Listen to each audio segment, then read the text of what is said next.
What are you fixing?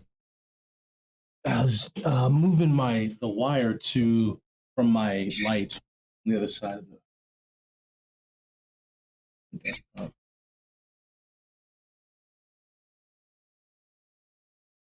you fixing? I was moving the wire All right.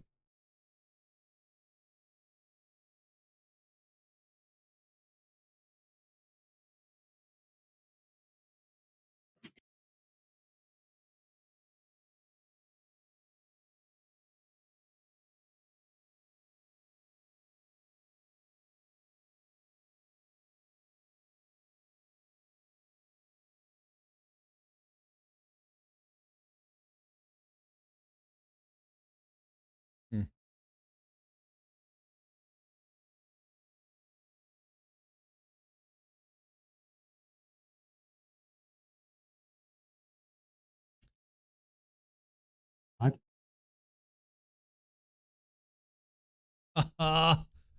Dan the man's coming for you right away. What's up, Dan? We're running an ad break quick so then people can jump in without seeing any ads. What? Dogecoin is up at 28 cents. Are you a millionaire? Oh my gosh, dude, my profits right now are ridiculous. Are you saying you're a millionaire and you can pay off my student loans? Oh my gosh. No, I wish. Shit, I wish, right?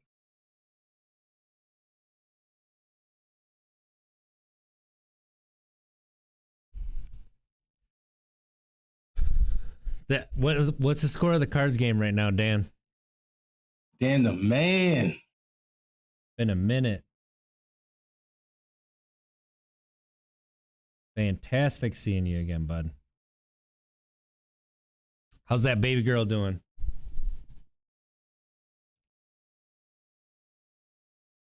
You might be stuck in the ads.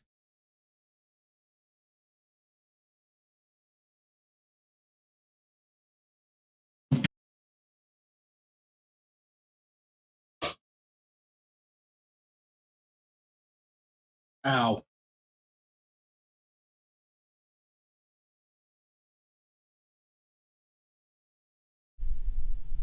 And All right. We are good. let me know when you're ready. Yep, I'm ready to go. All right, I'm gonna start recording.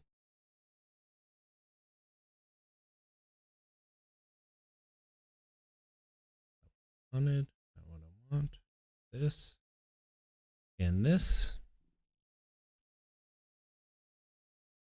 Screaming dada. Better come running. Every time. Come running. My youngest finally started saying mama, which obviously my wife was very upset that mama wasn't first, but he'd yell mama when he wanted food, and it was very funny.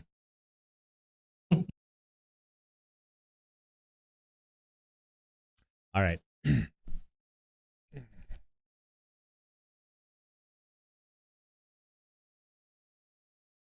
Welcome to some Untapped Keg Sports. Sports fans. I'm RJ Zimmerman here with my good buddy, Monte Ball. How are you doing today, big fella? I'm good. I'm good. All is well. All is well over here. How about yourself? Work has been challenging. We'll put it that way. The world has been challenging, and yeah, overall, I'm doing fine, but obviously there's challenges that you can't get away from, nor should Honestly, nor should we, but that's for a different podcast. So we'll I talk was about going that to at a say, different time. The Brewers got hot, baby. They got hot. wait. Maybe we should mention our big news up for Yes. Untapped Keg, Oh, right? good call. Good call. Good call. All right. So very big news to share from Untapped Keg. I'll let you go ahead and be the one to share it there, Mons, as you're taking a drink. Right. So guys, we RJ stumbled across this platform called Radically Kind Gamers for games. Is it RKG? I just gamers. Oh, I said it right. I did say it right. RKG stumbled across this platform, which pretty much helps people build their, their streams, their podcasts. Just puts a bow over top of everything, and it's just a community that just is all positivity, helps people grow, helps people just. It's just a place where you foster growth, and we submitted our application. Oh, I'll let you go ahead. Go. What were you gonna say? I was just gonna say, like, they also focus on charity and fundraising, which is something that we wanted to get into, but we are very small time streamers. Like, my job requires 50 hours a week for me a lot of the time. You are got like 17 irons in the fire right now, on top of both of us being parents and everything else. So being able to have people there to help us fundraise as well is a big part of it. I agree. And so this is RKG, you guys, and RJ, as I was literally in his car, passenger side, and he was driving, because of him finding it, he told me to put our application in. Pretty much this application is, who are you? What's this podcast? What are you streaming? X, Y, and Z. What makes you different from the other platforms and all of that stuff? And to everyone who's obviously been following us thus far, you understand, what we talk about. You understand a lot of the stuff that we do. So I put all that on the application, and we waited about 2.5 weeks. I think it was about 2 weeks, about. Yeah. And how many applications were there? I heard. I've heard from other people on the team that there were like 120 to 130 applicants, and they only chose 20.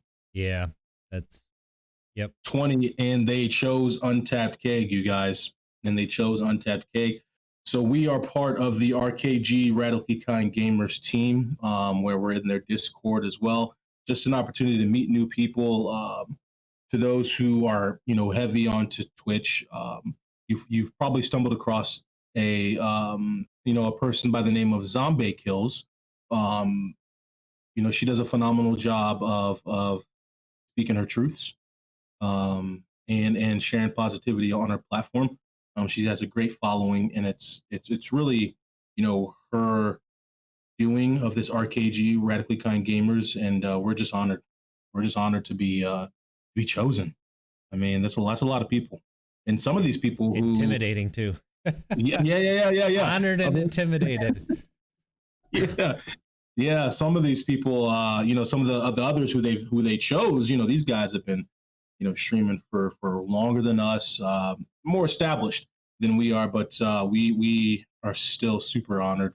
And honestly, man, I think that just speaks volumes to what we value here.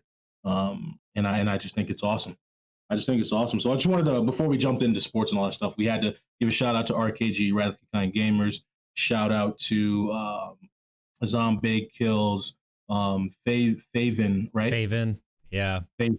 Got it right. Yes, I just gotta make sure I get these names right. Amazing. Welcoming us in. The entire community has been just wonderful. I've been checking out their streams all week, and every single time I check one out, I'm just more and more intimidated because they are so good at what they do. And this, our sports podcast. Thank you, Carrie. It's great to see you. Carrie says congrats. What's up, Carrie? This podcast is a little bit more of our informal one. We talk about sports, talk about the chat. But then, Sundays we get into our sobrieties and our recoveries, and we get into more serious. And that we don't talk to the chat a lot. We do bring them in sometimes, but for the most part, it's just us and a guest, or just us just talking and speaking our truth. And part of it is that we separated the sports and the sobriety, because and then everybody's positive response to that now we have our fun silly podcast, and then we have our serious one where we can focus a little bit more. And not just that though, I mean the lighthearted, we still have laughs and everything. And yeah, absolutely. I'm very excited. Just like I said, everyone's been so kind, welcoming us in. And right now, this month, they are giving to charity water and getting clean water to people. So far, I guess I should say we, because we're part of it now. Hey, Faven, good to see you. Thanks for stopping by.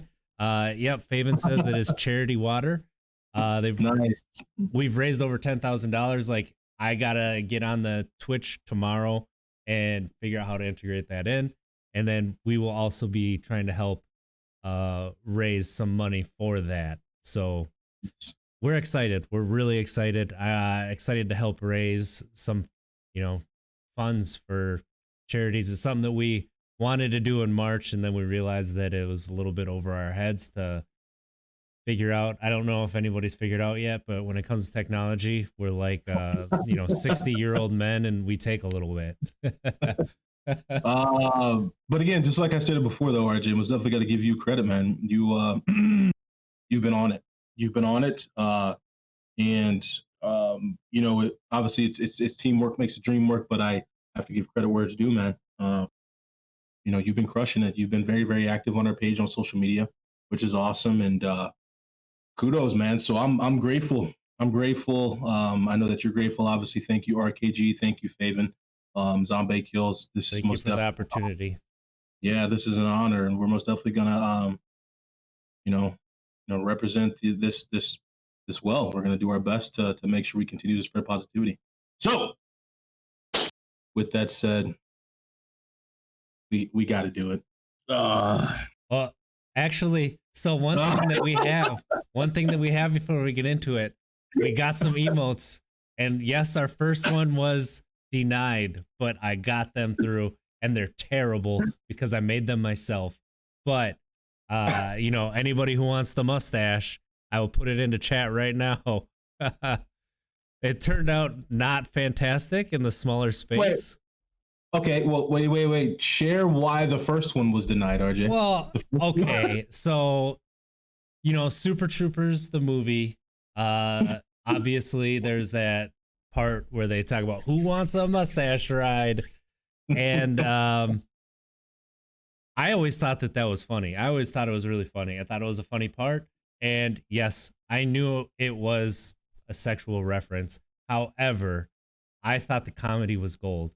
So with my latest mustache that I shaved in for opening day, which ended up being more glorious than I realized, I started taking pictures. I thought it'd be good for an emote, for a first emote. Yeah. And so I put mustache ride on it, and it got denied due to sexual innuendos. Okay. So, with that said, I'm going to be honest. I also had my tongue out, like concentration. Like, whenever we concentrate, and that's in reference to Major League, Rookie of the Year, all these old movies where when the dude's sitting in there, he's ready to hit, he's looking at that ball, he's got a real juicy one, and he goes, dude, and he always has the handlebar mustache, always. Dude, you probably got our page flagged. Like they slid our profile into another stack. We're going to keep an eye on this RJ as on this Untapped Keg. Mustache ride. The FBI is going through my computer history as we speak. As we speak, literally as we speak. No, but speaking my truth here, man, the first things that I said to you whenever that email came through that they denied us for that emote, first thing that popped in my head, I'm like, but wait. I'm like, this is just a picture of a person with a creepy mustache and their tongue out, and you're denying it for what do they say? They're exactly what they're denying it for. It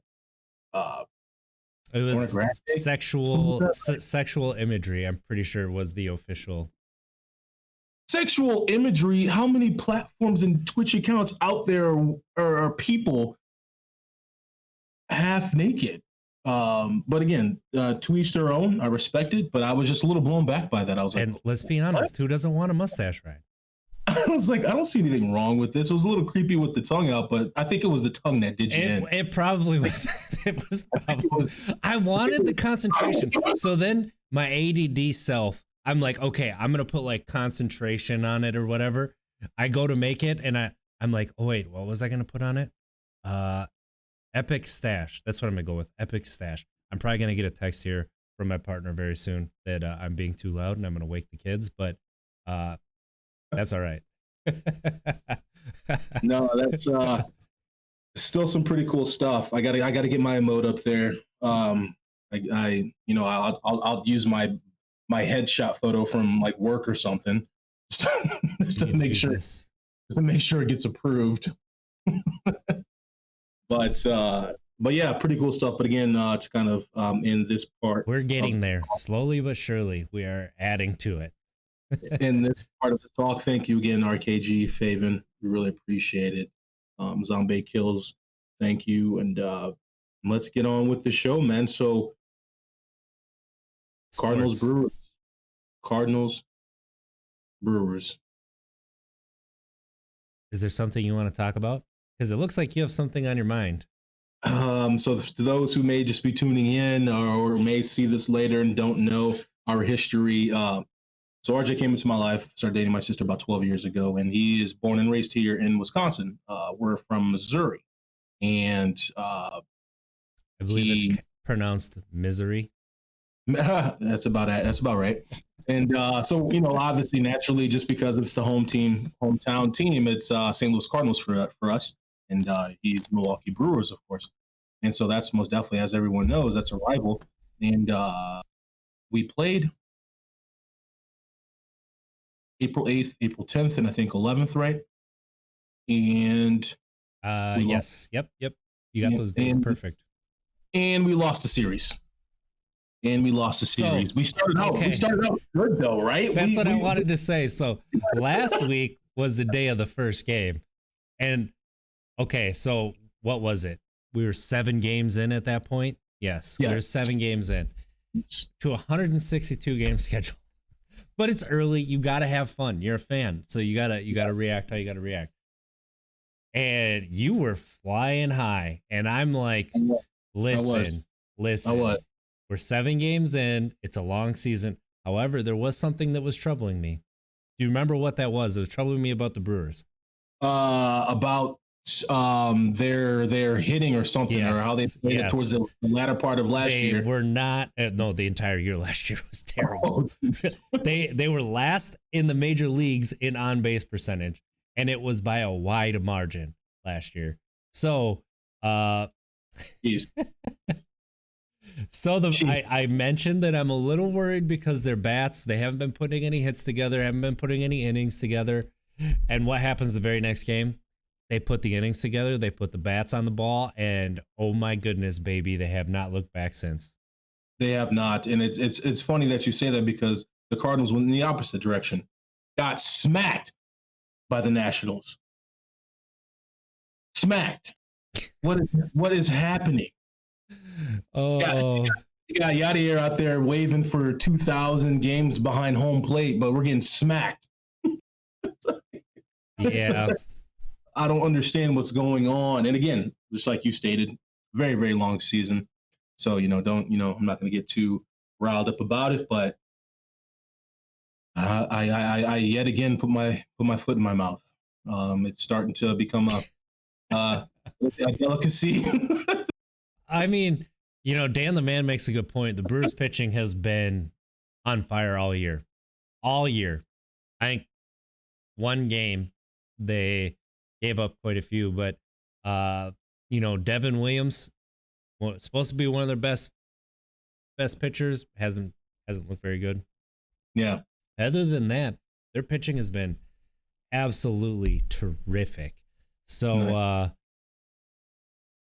Yeah, Captain Corey is praying for some minimal injuries for the crew because the talent is there, and I agree with that. I mean, Colton Wong isn't even there right now. So You guys are good. if they can keep the bumps and bruises to a minimum, if they can honestly just keep hitting the ball, put the ball in play, make the other team make a play, because good things happen when you make the other team make plays. Right. And it's gonna be 4 straight years in the playoffs. They keep this up. This pitching Captain staff, Corey. though. This pitching staff. Captain, Lions here. There he is. What's up, big man? Captain Corey. It's a long season, though, as you said. Yeah, Captain, for sure. Long season, so I'm not stressed that much about it. Lion, what's going on, Lion? But yeah, man, it's you guys look good. I must admit it. You guys look good. And you, like you said, Wong is not even there, not even playing. You guys look good. But it's early. It is early. It is early. The Cubs don't look good. The Cubs look bad. And I really saw on Twitter. I've not been paying attention to the Cubs. So the Brewers and the Cubs have this thing right now, dating back to last year. The Cubs catcher, Wilson Contreras, who led the major leagues in hit by pitches last year, has been hit 7 times in 14 games. So the Cubs put together a reel of all 7 of those times that he was hit. 6 of them, he's standing, he's a right-handed batter, and he has a stance like this. He goes leaning like this. He goes like this when the ball comes in. That's all he does to get out of the way. And they're upset that he gets hit. I don't know if you saw that. Wait. Watch my elbow. And they're That's upset all that he did. And they're upset that he's getting hit. So one of them, he got hit. He did get hit in the head once, and the pitcher was visibly upset. You cannot tell me that if you're going to move like that, you're upset you're getting hit, and there's no reason to do it. So, second game of this series, they actually threw at the Brewers pitcher. So wait, real quick. I'm a little confused. So what are you saying? They're mad at? They're mad at the Brewers. They think the Brewers are hitting him on purpose. I gotcha. So they think the Brewers are hitting him on purpose. So in retaliation, they threw at our pitcher, at the Brewers pitcher, at Brandon Woodruff, starting pitcher, and it's like, okay, what are you doing? If you mean to hit somebody, you're gonna aim for the legs because that's the hardest to get out of the way. It's hardest to get your legs out of the way. Like, and I'm not talking like, ankles or shins. I'm talking thigh. Like you're aiming for the butt. Ooh, imagine a deep bruise. If it's a thigh. big, don't do that. You don't want to hurt somebody. I mean, some people do, like Aroldis Chapman throwing at people's heads, but we don't have to get into that. And I think I'd rather take it to the head, like to my head, than with your your helmet. But not really. Not really. Ooh. I mean, you think of True. When Giancarlo Stanton got hit in the head, that was very, very, very bad. That was actually a pitcher that did that. So Lion in our chat. I don't know about all that, Lion. Oh yeah, they are. You look at their team ERA and you look at their team what they've been doing hitting. Yeah. Oh my God. I mean, yeah. Dan the Man mentions Burns and Woodruff, but he doesn't mention Freddie Peralta as well. So they go 3 deep. That could be aces. If Peralta keeps it up, he could be considered an ace too. So the Brewers could possibly have 3 aces. Yeah. And that's not including their defense. That's not including their offense. Like, yeah, it's fun. This is what when I talked about it in the spring training, man, this is what I was talking about. I was excited for this team. I was really excited for this team. And I'm excited to see what's going to happen. And that's why I got into it a little bit with Nick from Knee Brace. You got to make sure that we give some context here for our audio listeners. So Lion in the chat said the crew are opening the eyes of the MLB, which is why I stated, I don't know about all that. Now, Lion, I mean, they're good, but I mean, we're not even 10% in yet. So then he asks how are the Cards doing. That's we don't we don't talk about that. We don't talk about that, bro. The Cards are getting smacked, Lion. I shared that earlier before you hopped in, but yeah, man. So my question to you, RJ, is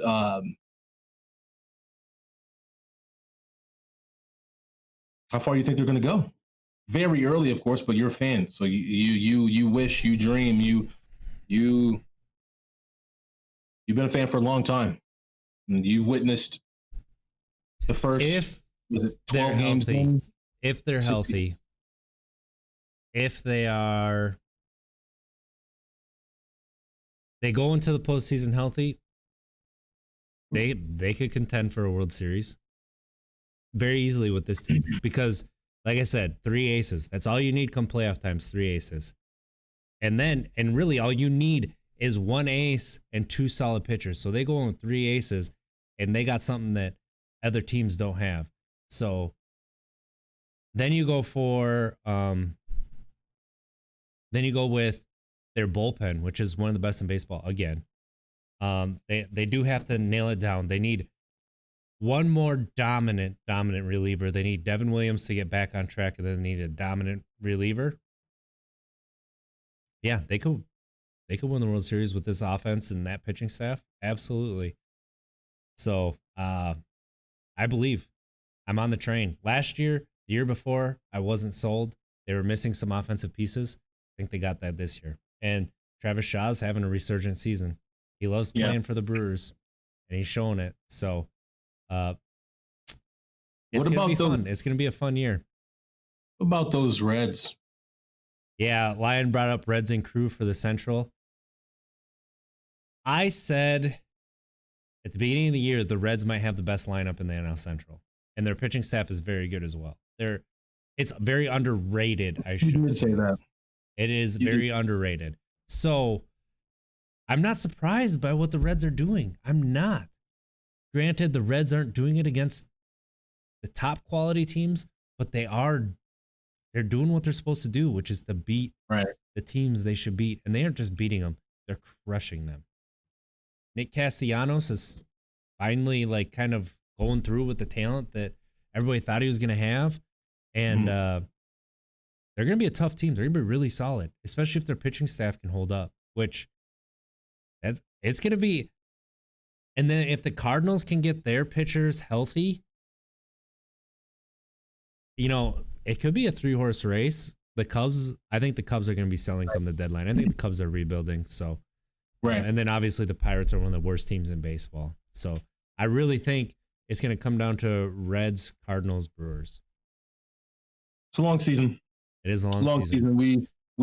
All it takes is a call up and a prospect that the Cardinals get every single year, where it's someone who is fine, someone who is like a decent prospect, and then all of a sudden they just start putting it together and they take the team to the next level. It seems like they always have that kind of, like Tommy Edman a few years ago. Tyler O'Neill comes up. Tyler O'Neill is pretty highly regarded, but Jack Flaherty wasn't highly regarded, and look what he turned into an ace. So it just seems like Cardinals always find these players, Paul DeYoung, that just end up helping a lot and be players that better than what they should be. Nice. I had to check and see when we see you guys again. May 11th. May 11th. We got to look for some tickets. We got to come with it. Oh my gosh, man. I was talking a lot of trash. And you know what it reminded me of? What's that? That FCF championship game, baby. What happened in the FCF championship game? It's a long game. Yeah. It's a long game. We lost. Glacier Boys lost. I mean, we are not a second half team. That's just what it was. That's literally what it was.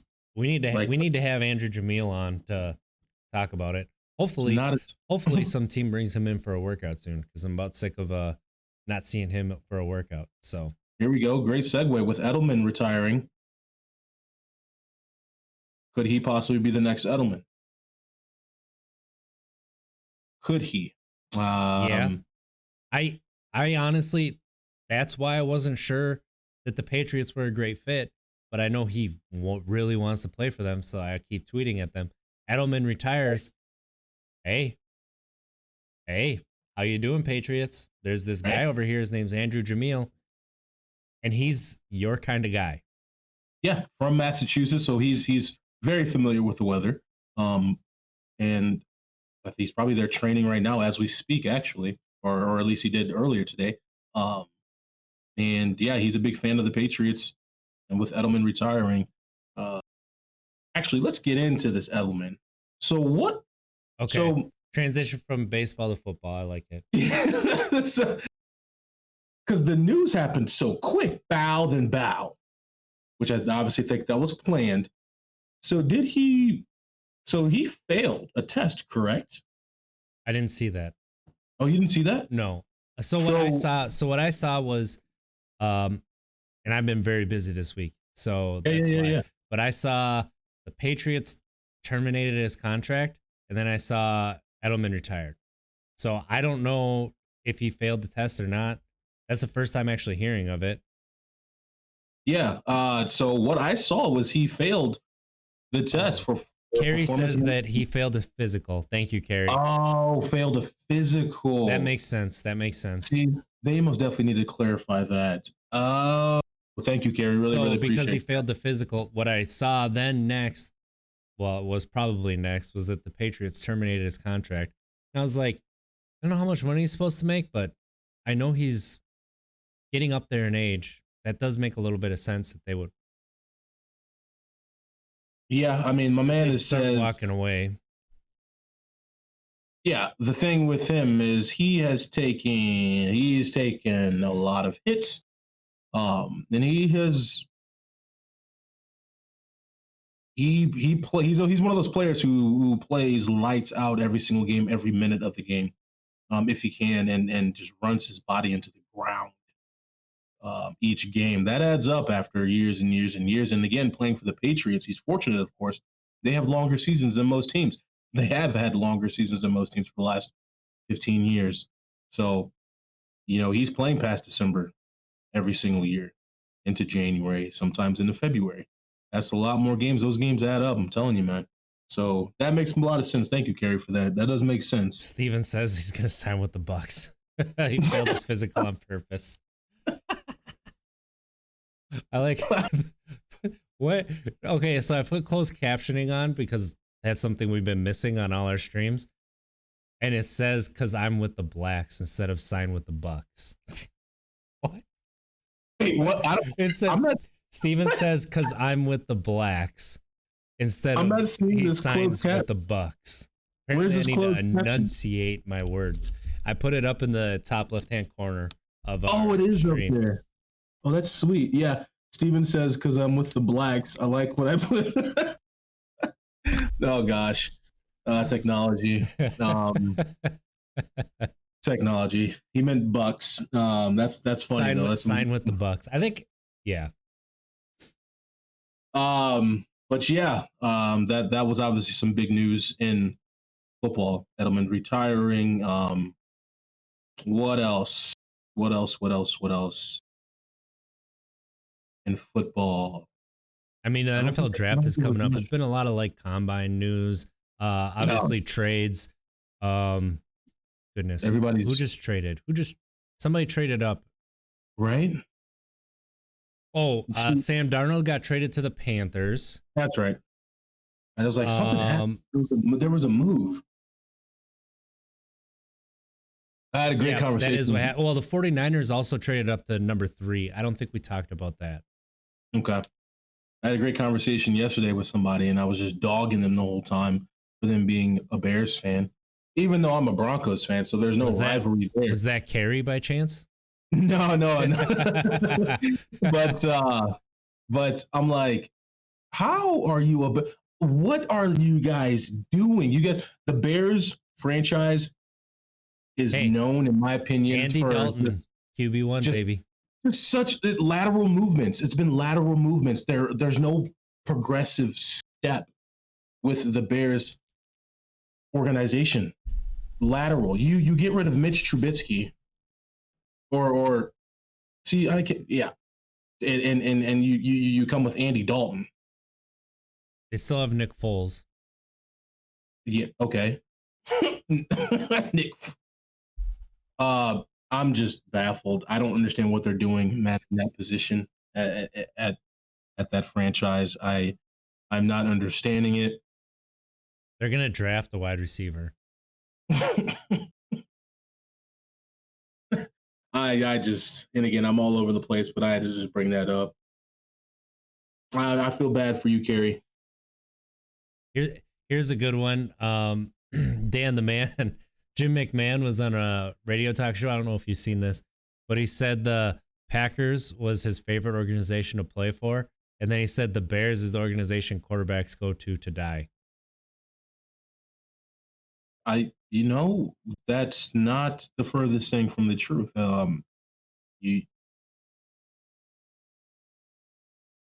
History proves that. I mean, look at Rex Grossman, though. I mean, they really, they catapulted his career.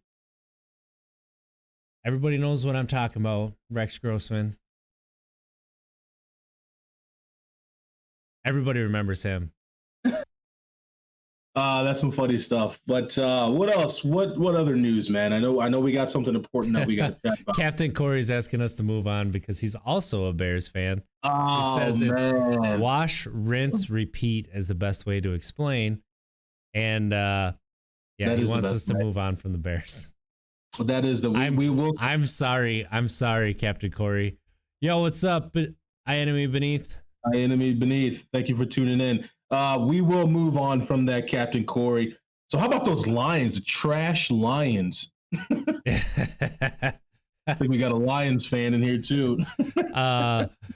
Captain Corey says he has a great Grossman story. I'm very excited to hear that. Oh, God. I wonder how the Lions are going to run their offense. Obviously, they have a brand new coach, so a brand new coaching staff. But how they use Jared Goff.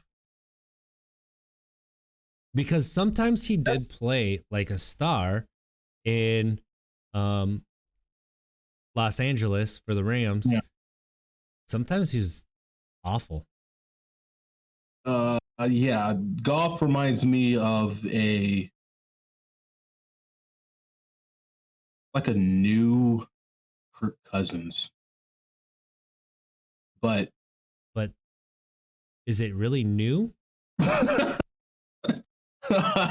don't even know. Like maybe when Kirk Cousins stepped on the scene and he had like a few, good performances. He really did. But it's like even though when he does or did have a good performance, it was like, you can't stack them. You know what I mean? If you can't stack performances. When he came back against the Buccaneers, when did he come back? It was like they were down 20 and he came back against the Buccaneers as RG3 got hurt. And you like that. Geez. And that kind of catapulted him up. But like he's shown with the Vikings that he's an awesome quarterback if he's playing a bad defense. He's playing a good defense. He ain't gonna show up. And that's the thing. And here's the thing. Every defense in the NFL can play football. Obviously, there's tiers on who's the best, not. So about 70% of the time, you're going to come across, 60% of the time, you're going to come across a good team. 70%. Good defense. Good, not great, but good. And that's why, in my opinion, Kirk Cousins doesn't really know how to stack the games. Stack them, be consistent. That hit and miss. So that's when it's like when you have a good game, it's like every single time that it's a big game, he's disappeared. And I think that is what is most glaring on his resume. Yeah. So, but I don't know. Lion makes a very good point about the Lions here.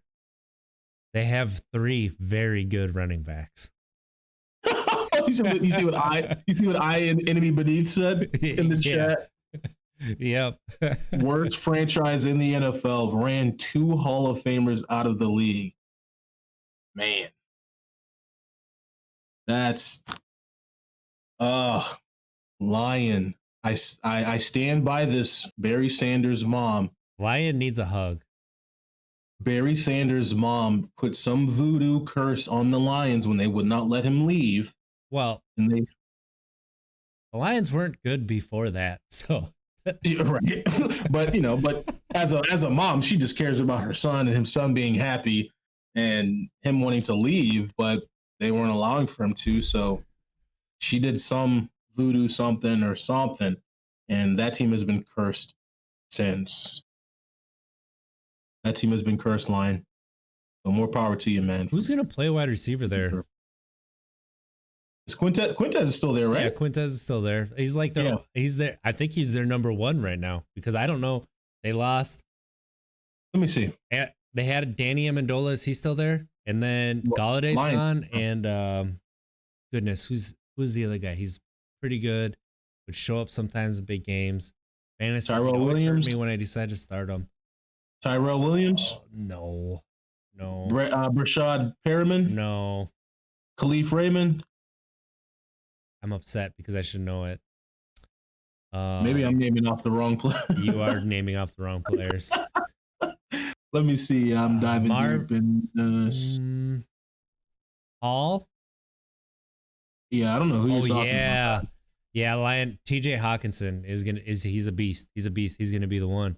So yeah, Dan the man says Cephas. So right. I enemy beneath. Yeah, Jones, Megatron. Marvin Jones. I was right. It was Marvin. Marvin Jones is the one who left. I'm so surprised very, very surprised that Megatron got into the Hall of Fame. He was dominant. You can't talk about his era without talking about how good he was at wide receiver. I guess okay. Let me rephrase that. You're so quickly. First ballot. Yeah. For it to happen so quickly, I was a little surprised. But if you look at the stats he put up on bad teams, I mean, we're not just talking bad. We're talking historically terrible. And I'm not trying to run it into you, Lion. I'm just trying to talk about how good Megatron was. Megatron was nice for sure. But yeah. He was so good they had to make a rule to stop him. And that rule has never been figured out. And we still don't know what a catch is in the NFL.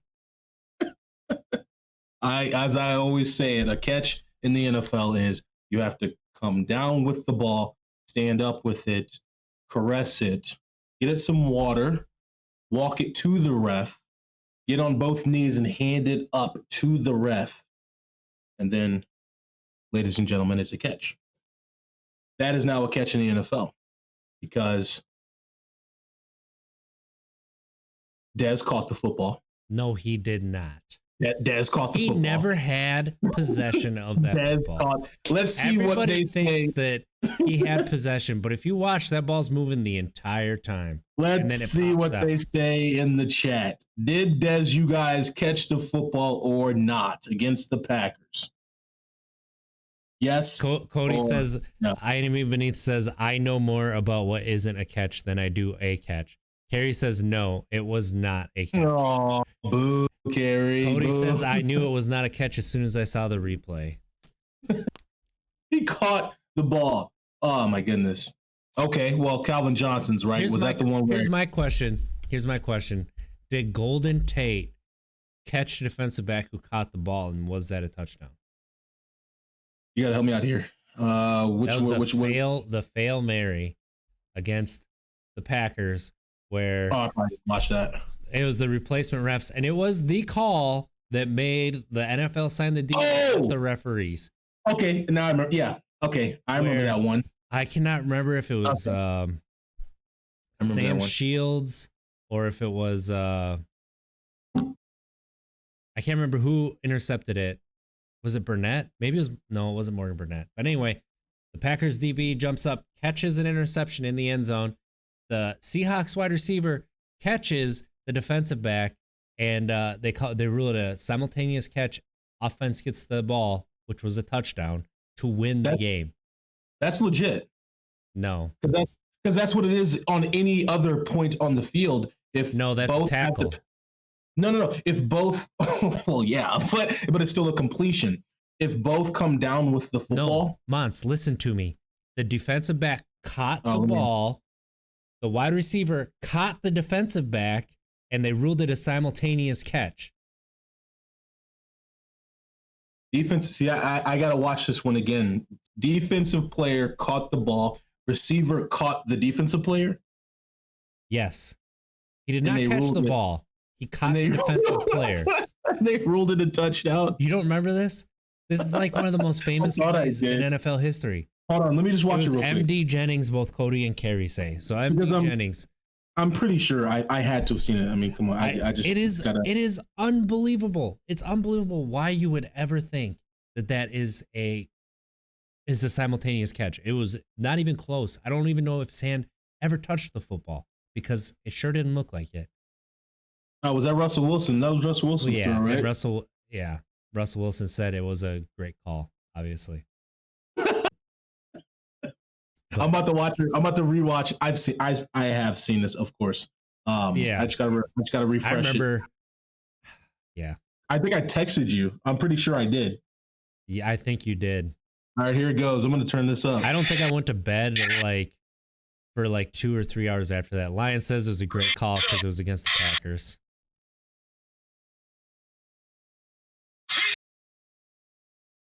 Oh my gosh, they did. I remember that. They did call that a touchdown. So Dan the Man says if you pick someone up with the ball and run them into the end zone, that's a touchdown.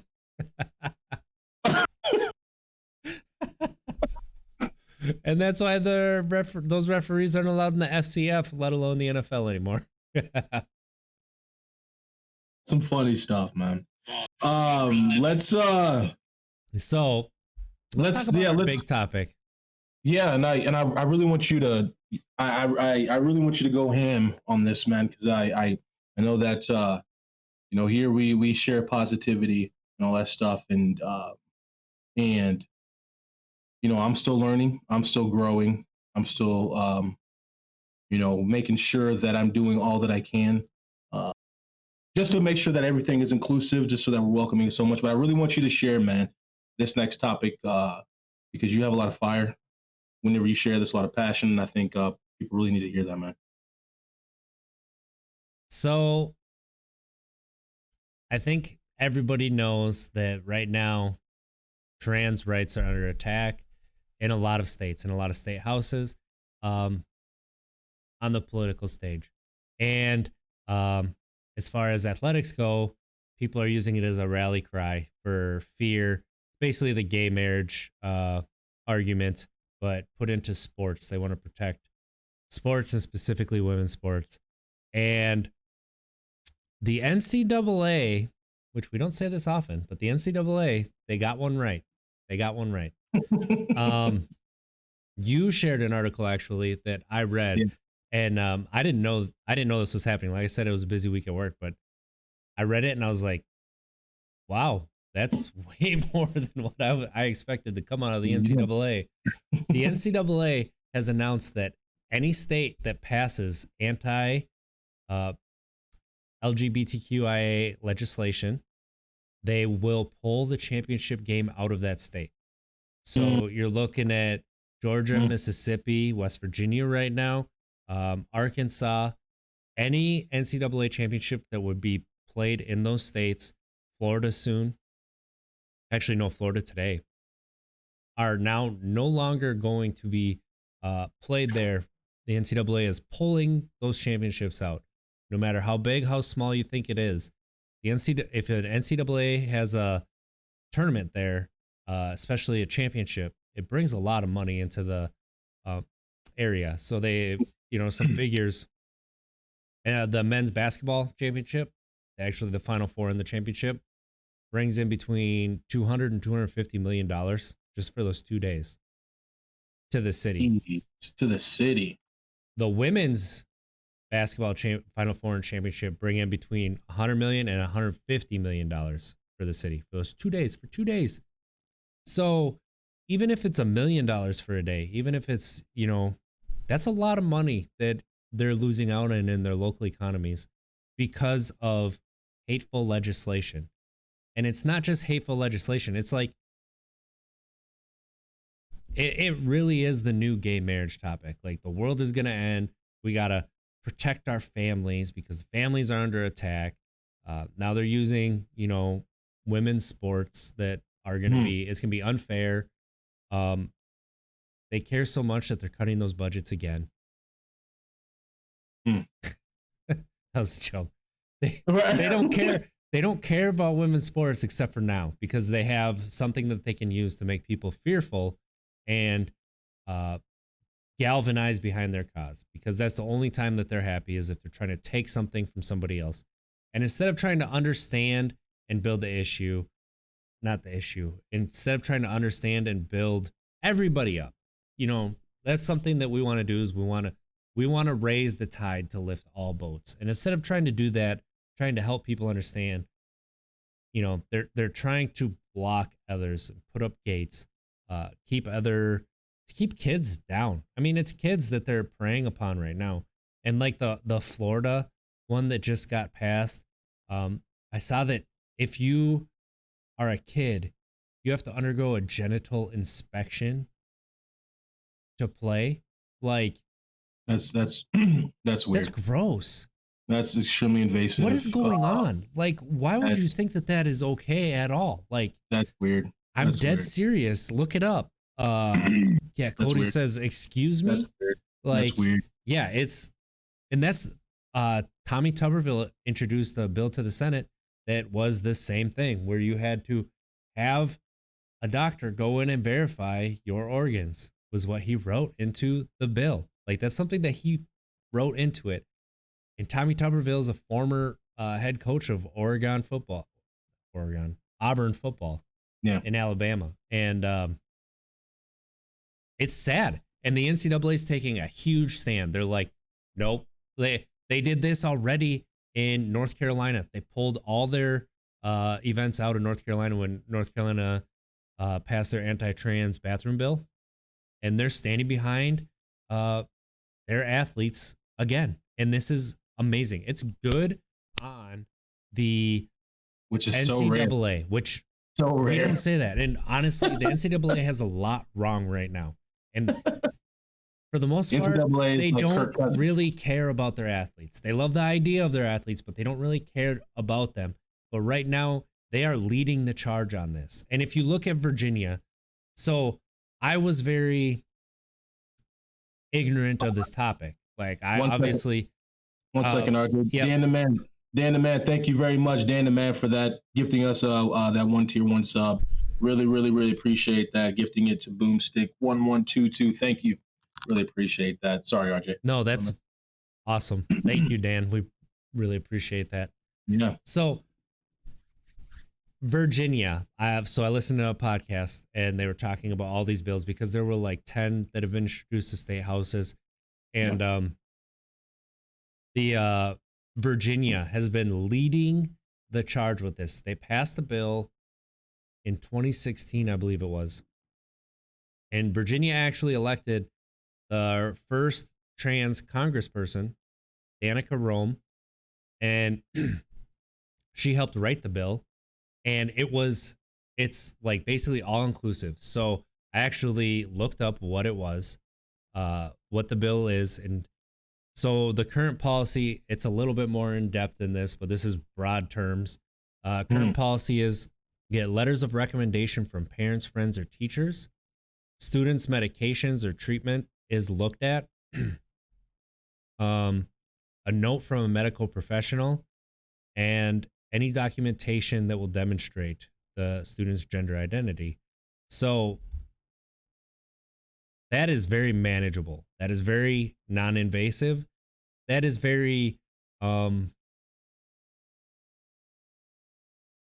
doable. Yeah. Compared to these inspections that like Florida has, or That's like, that Tommy weird. Tuberville kind of put in there. Like, That's how do you so prove that? weird. So like, they're talking about hormone testing and stuff, but there's been women basketball players who have had their hormones looked at, and also track athletes, and cisgendered Yeah. women, and their testosterone is the same level of men. And so if you're going to look at hormones, but you already have women with high testosterone levels, there's not, obviously it's always a range. There's always a fluctuation of range in this. Like, some men have higher estrogen than other men. They just do. Like, that's something that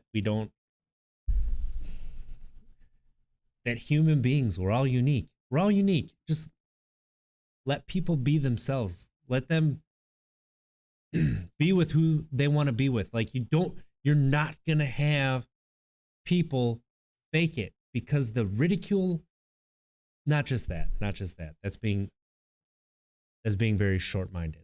No, I know what you mean. People aren't just going to fake it just for us and just to have a leg up in a sport. It's a very closed-minded way to look at the issue, and I hate to boil it down to issue, because it's people's lives we're talking about. It's not like, we're not just talking about sports. We're talking about lives. Like, we're talking about well-being.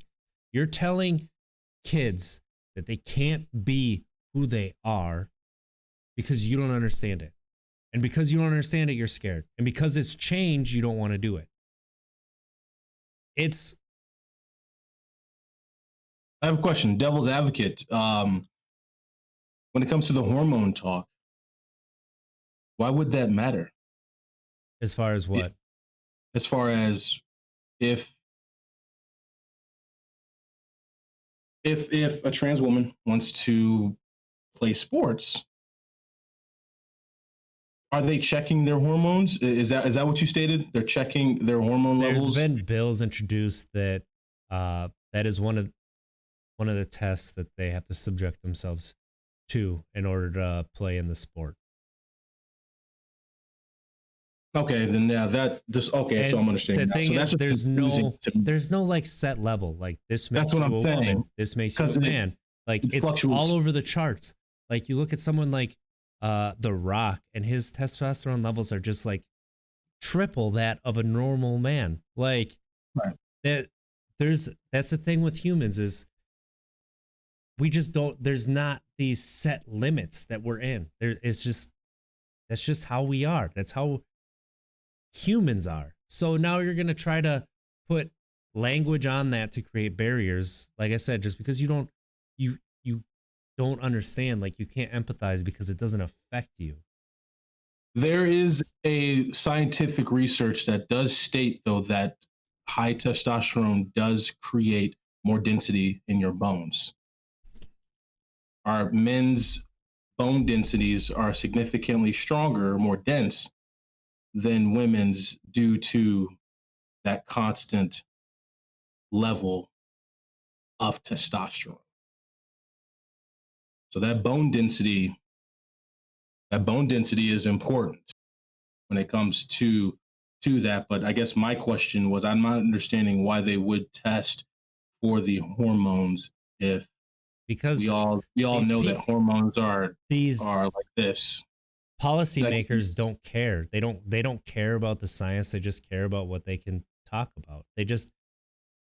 They care about the fear that they can spread. They care about what they can use to help put them into power, what they can use to keep themselves in power, how they can manipulate other people. Oh, I'm doing this to protect your family, just like gay marriage. Like, they were protecting the family.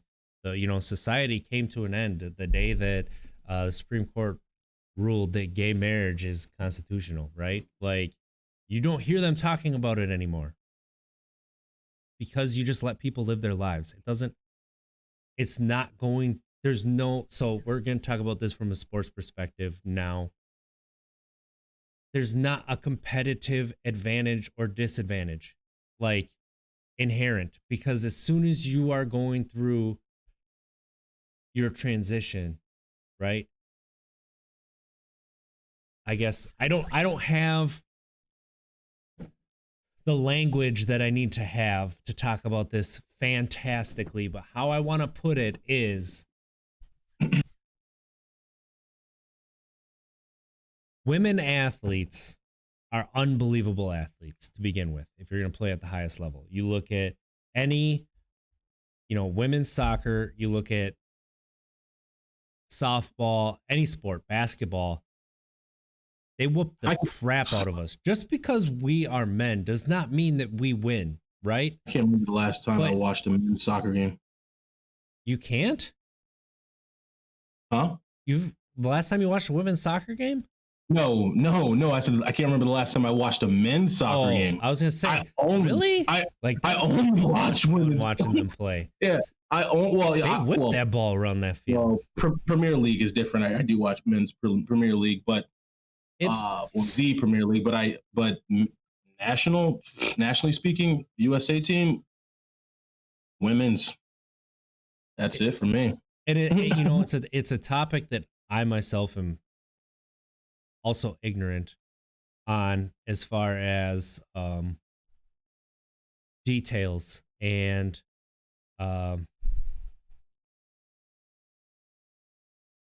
nuances, and when you're trying to explain changes that are happening, when you're trying to explain things that other people don't know about, you have to try to find ways to relate the information. It's something we talked about last Sunday with Chris. Like, he was talking about, love and caring. How do you get that to a bunch of men who say the F word a lot and drink beer, crush cans on their forehead? You say teamwork and respect, like that people can get it. So, when you're talking about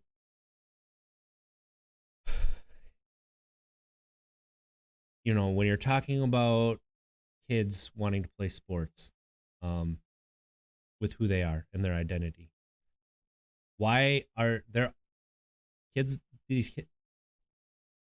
trans kids are at higher risk for suicide? That is unbelievable. Depression, all of this, because of how they see themselves portrayed in media, how they see themselves talked about in when it comes to these issues. And we need to change that. It starts right here with these conversations that we're having. It starts how we treat each other. And a lot of people say, you treat other people the way you want to be treated. You give everybody respect. But when it comes down to it, are you really doing that, right? Well, that's a good question, because I think it's when you can respect. I'm just, maybe some people out there, you could respect them, but respect people who are going through their transitions or what have you, but may not want them to play in the sports. Not saying that's any of us, but I think when it comes to respecting people, I don't know if that's necessarily the problem. Having respect. I don't know. This is a really good conversation. It's a deep topic, like I said, that has a lot of nuances, because well, I think you made a good point. I'm not steeped in how I probably should, right? I'm jumping into this half-cocked and with just a very, very scratch of the surface knowledge. I'm sorry. I know that how I believe. You never heard of that, half-cocked and ready to go or whatever. It's like you don't know what you're doing. You're just going at it full, going at the task. That caught me way off guard. But please go ahead. Yeah, I don't know where that saying came from, but we just got banned from Twitch again. No, I think you made a good point about the language. I'm still learning. There's a significant amount that I still need to learn, and if I do ever say anything that offends anybody, especially on this topic, I'm gonna apologize now. I already have. I do apologize. I need to learn more. I want to learn more. I want to just continue to grow and learn and understand. Then obviously here at Untapped Keg, share our journey with understanding trans rights. I highly recommend for anybody who wants to find more information on this to look up the Virginia law, how it was written, what was accomplished there. It is it should be how every state writes their laws around this topic because, like I said, Danica Roem helped write it. And not only did, like, it's not just because she helped write it, but the way that she explained it in the interview, I was like, I get it. I get what the differences are here. I understand where the block was in my mind that kept me from understanding this, and it helped to remove that block. And then it's like, oh, okay. And Cody makes a good point here. You need to have respect for humanity. You don't have to like or people or their views, but respect their humanity, right? Yeah. So, when it comes to saying people can't play sports with their friends, they can't be accepted for who they are. You're going to isolate them from the rest of society for being themselves. That's what this comes down to. And the NCAA, let me say that the NCAA is taking a stand, and they're gonna do some good, just like they did with Mississippi and getting the Confederate flag removed from the state flag. You know who got that done? The NCAA. That's so out of their character because wait a second, you guys just for the women's March Madness, you gave them not even a closet. They didn't even have a closet. They had one rack of freaking dumbbells. Yep. This is the same organization that did that, and they turn around and do this. They would have been the last organization that I would have picked to be a trailblazer like they are right now. The last organization. But they have the power to do so. They have that power, just like you said. They're talking $200 million in 2 days. Cities want that money. Cities want that. The restaurants want that. Those events in their towns, gas stations, all the above. They want that. So, kudos to the NCAA for sure. Money talks, and the NCAA has a lot of it that they can push around. So, yeah, kudos to them for tackling this subject and trying to lead people in the right direction. So, again, I highly recommend people look up Danica Roem and her interview with Pod Save America, because that's where I heard it, and it sheds a lot of light on the topic. It gets into some minutia, but it's very top level. It's easy to understand. So, pretty good stuff. Yeah, pretty good stuff. You covered that very well. You did. I appreciate it. I hope that everybody, takes stock, and we can start moving in the right direction, because it's already taken too long for a lot of respecting of individuals in this country, and we need to start moving towards it. So, and sports honestly leads the way.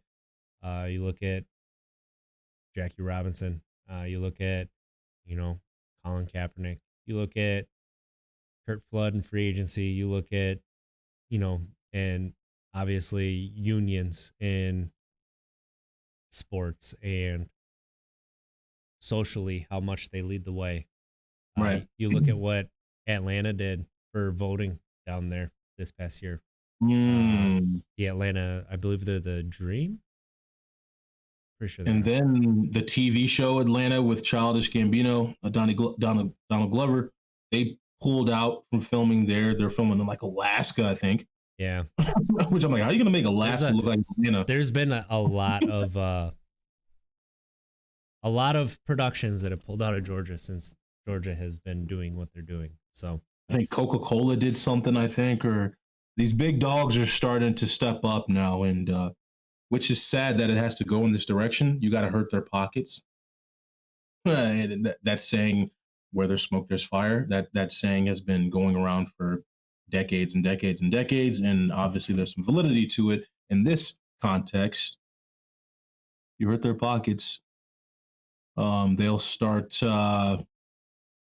wanting to do more education regarding this topic, and it seems like it's already happening. I can guarantee you. Where did they just pull those events out of?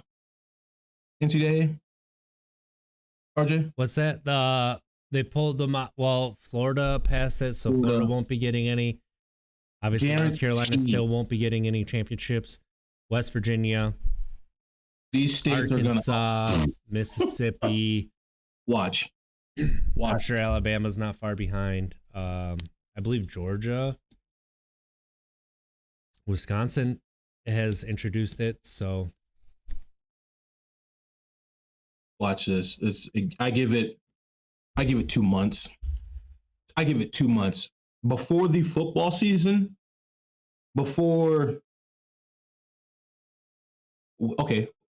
Most definitely before the football season, because we get into bowl season, these games are all over the place.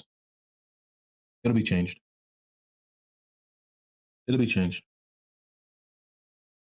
These states will come around. I hope so, because it needs to, and they're leading the way, and I appreciate that. So Cody is excited in chat, changing the subject. 1 hour until MLB The Show 21. You gonna play that on Xbox, Cody? Because I bet you are. Not a fan of the show. I love the mechanics, as we talked about before. Well, it's a brand new show, so it might be fix that outfield glitch. It's EA Sports, right? And so it's gonna be the same. No, it's Sony. They're not EA or not San Diego. Sony San Diego. Oh, okay. Probably still gonna be the same. It's the mechanics with the batting, the hitting, the pitching. That's top notch. I love that. It's their fielding mechanics are really bad. That outfield, man. I'm like, come on. Like, you're standing underneath the ball, it still hits you in the head. Hey, that's real. I saw that happen to somebody 3 times, where they're standing there waiting for the ball, it misses their glove and it goes off their head. I'm sure it does happen, but come on. Jose Canseco. But it doesn't happen all. No, like it happens way too often. Every time, every single time. That's pretty cool, man. I think we covered some pretty good topics, man. Sony SDS. Are you yes, Sony San Diego. Are you going to watch Mortal Kombat? Is that this weekend? Oh my goodness. Or no, I think it's the 23rd. I think. Let me see. Dan the Man has a question for you. Who is the scariest defender you've played against in the NFL? Cam Chancellor. Actually, both of them. Him and Bobby Wagner. Oh, Wagner. Bobby Wagner. That not like scared, but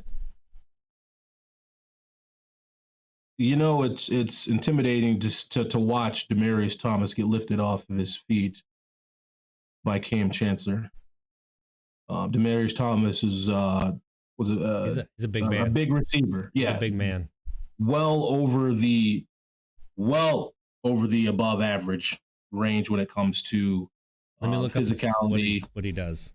Yeah, and height and weight for a receiver. And Cam Chancellor lifted him off of his feet, and we all saw that. And granted, I mean, obviously running backs are more physical than receivers. Still, Cam Chancellor and Bobby Wagner. Spillage. Who else? That would be about it. You don't really. Demaryius Thomas was 6'3".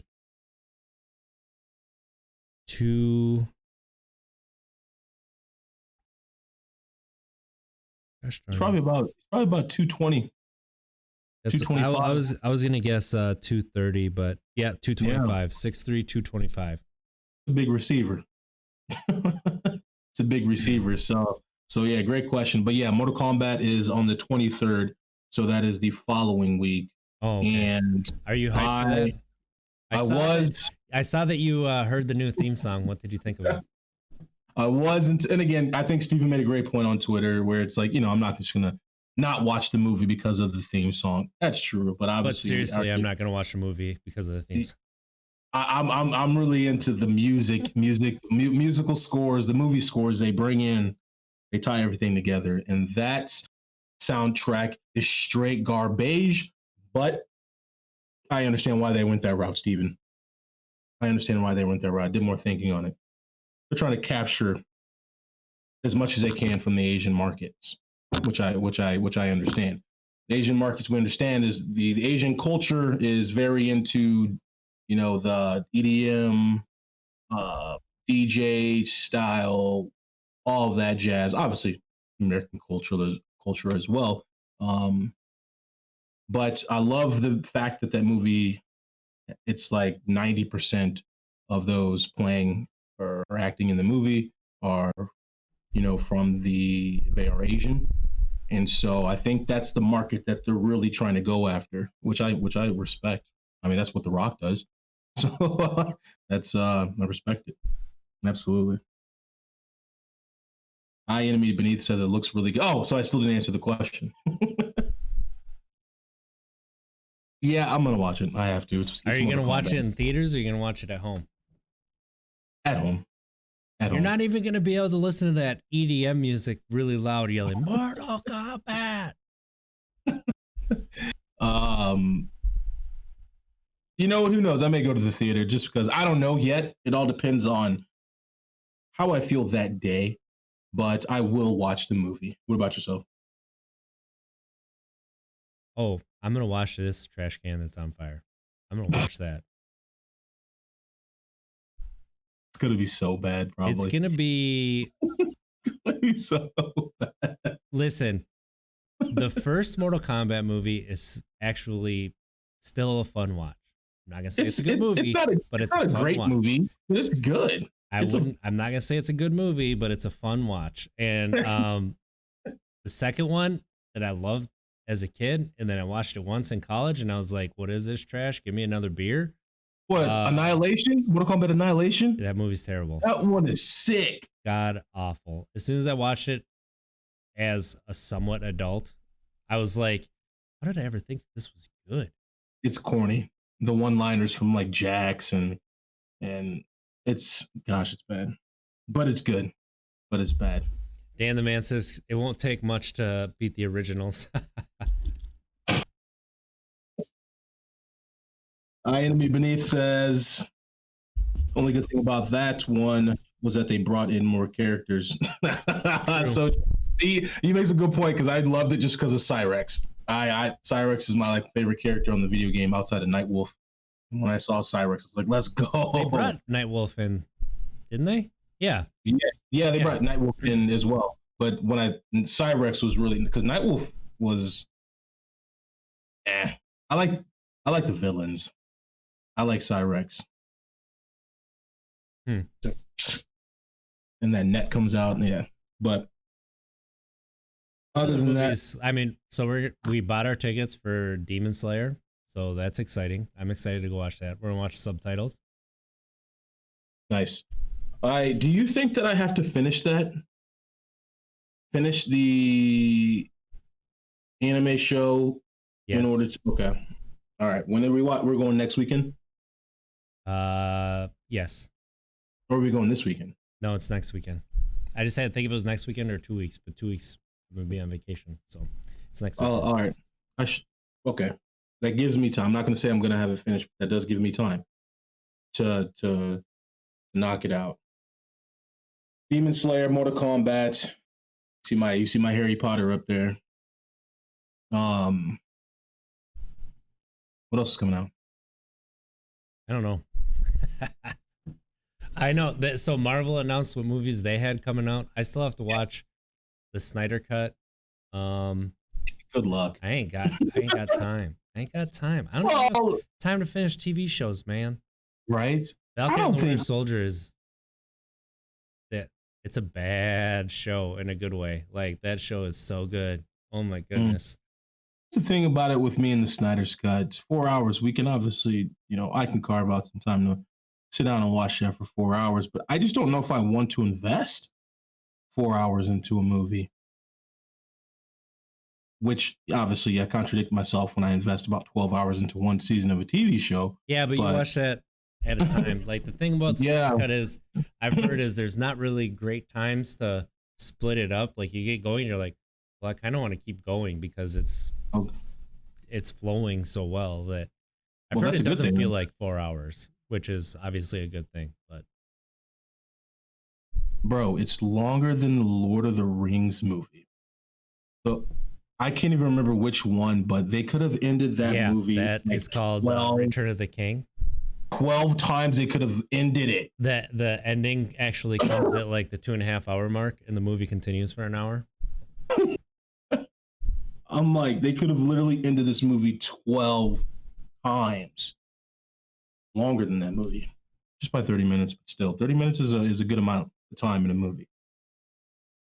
I'm going to sit down with my kids to watch the Snyder Cut and see how long they last. Pretty sure your wife is not going to allow that. That movie's pretty... She doesn't know.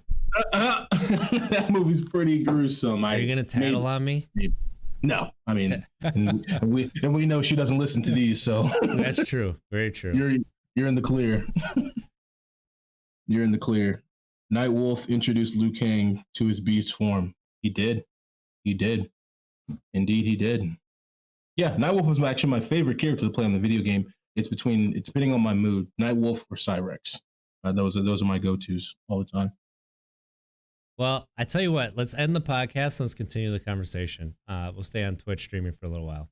Yeah. So kind of celebrate, getting to be accepted and being part of RKG. We'll sit and chat with people in the chat, and we're very excited. So yeah, hit us up.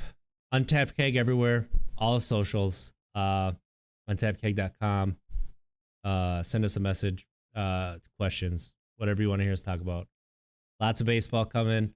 Mons is a new baseball fan. He's trying hard. Baseball's not making it easy. Talked about it last episode. I'm still hurt about it. Where can they find you, Mons? Yeah, you guys can find me on Twitter at MonteBall28. You can also find me on Instagram at MonteBall. Obviously, the Untapped Keg pages as well. Please send us messages like RJ said, topics, what have you. We're an open book. So send it our way, and we'll make sure to address it and bring it onto the show. And if you have more literature that you want us to check out to add some substance to the debate that we had, not debate, but the talk that we had earlier, I'm game. So I'm going to be also looking up some more articles to dig deeper so that I can find the words that I want to say and actually be able to say them. So, where can they find you? Go from there. I'm at It's Trickster on Twitter, ITZ. The I is 1 in Trickster. And honestly, just hit us up at Untapped Keg if you want to talk, because we will talk to you. And you can catch us on Sunday at 9 a.m. Eastern time. Or not Eastern. I said Eastern. 9 a.m. Central time for our sobriety podcast. And you can indeed listen to our recovery journeys. So we will look forward to seeing you on Sunday. And we'll be streaming some this weekend, so watch out for that. Thank you for tuning in. Have fun this weekend. All right. I got to run to the bathroom. So you... Nice. You, everybody entertained here. Indeed. By Enemy Beneath, we're going to stay on for a little bit. We were just ending the podcast side to it, just for our audio listeners, just so that doesn't get too long and lengthy. But no, we're going to stay on in chat for a little bit longer with everybody. Captain Corey.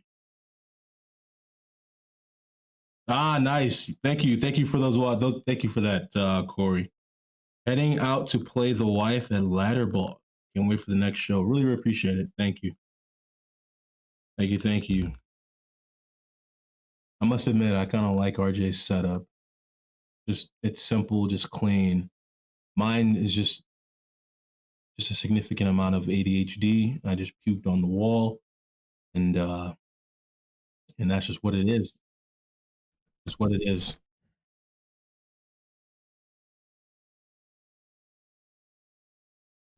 I was on the All of news. your content, Cody, to the show, really. Nice. Who? How many Diamond Dynasties are you going to start, Cody? Dan saw you and Chris Montz on the news. Yeah, I was reading it. I'm like, we were on the news, What did you do this time? right? I had to think quick. What did I tweet? What did I tweet? What did I tweet? It's like, oh gosh, what did I say? Didn't What did anything. I swear. Oh no, did I just flee a police? Like, what happened? I'm like, no, but no, I'm staying head on right this time, you guys. For now. Yeah, good news this time, Dan the man. Dan the man, we will have to get together, man, and ride some bikes. Ride them bikes. You can go down the lake. Yeah, so there's this organization, Dan the man, in the area. I'm not going to name them, of course, but I'll reach out to you, Dan. And every Saturday morning at 9 a.m. they do. Their center focus is, fatherhood for our communities of color. Like a father-son thing, or a lot of other stuff that they do. So on Saturday mornings at 9 a.m., a group of men just get together and bike a couple miles or whatever it is, walk, run, crawl, whatever you want to do.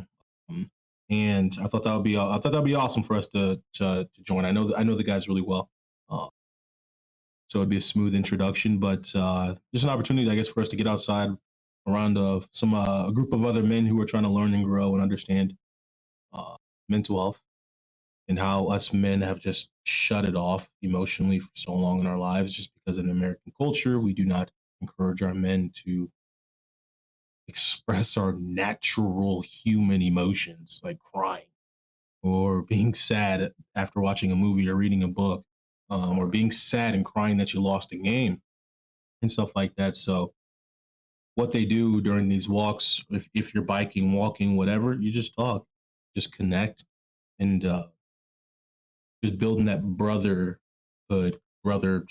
however you want to say it. That's awesome. That's something that we talk about, obviously, on our Sunday cast a lot. That Yeah. Emotions, toxic masculinity. It's not easy. It's not. I kind of explained it earlier. It's tough to find the words to it, especially when you're emotionally unintelligent, such as it's people. Me. That's me. You have problem finding words. And then that stuff kind of happens. Glad to see you're still there, Carrie. Carrie says her too. Oh, I did. I appreciated earlier. I don't think I called it out, but you said you were intimidated with your new job. We should have called it out earlier. Congratulations on your new job. Carrie, that is right. You did say that. You're right about the Badgers and the Packers. Congratulations, Carrie. Great. You must be a good writer. That's awesome. That is awesome.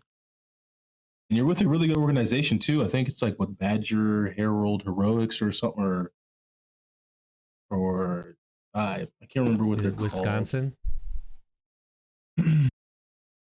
Yeah, Wisconsin Sports Heroics is in the name, I believe, or something. I can't really remember. Thank you. Wisconsin Sports Heroics. There it is. Fantastic. I'm looking forward to it. I'm looking forward to that first article. Going to be clicking on it. Going to be sharing that link on the stream. We're gonna. Cody, thank you for the subscription. That is Cody. Too kind. Thank you very much, Cody. Really, really appreciate that. I got a question. What kind of games would you guys got any games you'd want to see us playing or anything? Honestly, so I'm PlayStation, we're both PlayStation, so Yeah, but I've been debating on downloading Steam and Epic Game Store to maybe start playing some computer stuff. Dude, you would like Mordhau. Not Mordhau, but I would play I would play Among Us. I'd play like games like that, like Among Us, but said MLB The Show. I mean, I streamed Ratchet and Clank and a lot of people enjoyed watching that. Last week I did that. Is the show cross-platform? Because I know EA Sports doesn't do cross-platform yet, but they're not with EA Sports. Cross-platform play? Yeah, cross-platform play. It looks like yes. Cody says yes. Cody, you're on Xbox? Dan, I do believe so. You can get it on mobile and console, and I believe it costs money there. It's like $5. But they're charging PC, I believe that Among Us is free. They're charging now for Among Us on mobile? Yes. That's lame. That's lame. They need money. They got to be able to. I understand. Pay for their development. Yeah, they got to grow. Indeed, they got to grow. It was a good show, man. That was a really good show. Really, really good show. So I am trying Xbox this time around. Ooh, I grew up Xbox, heavy Microsoft, obviously because of Halo. Well, I mean, Cody, also, you don't have to pay for it if you have Game Pass, and I'm sure you have Game Pass. Right. That Game Pass is clutch. I cannot even lie. I love Ori and the Blind Forest. I have not played Will of the Wisps yet.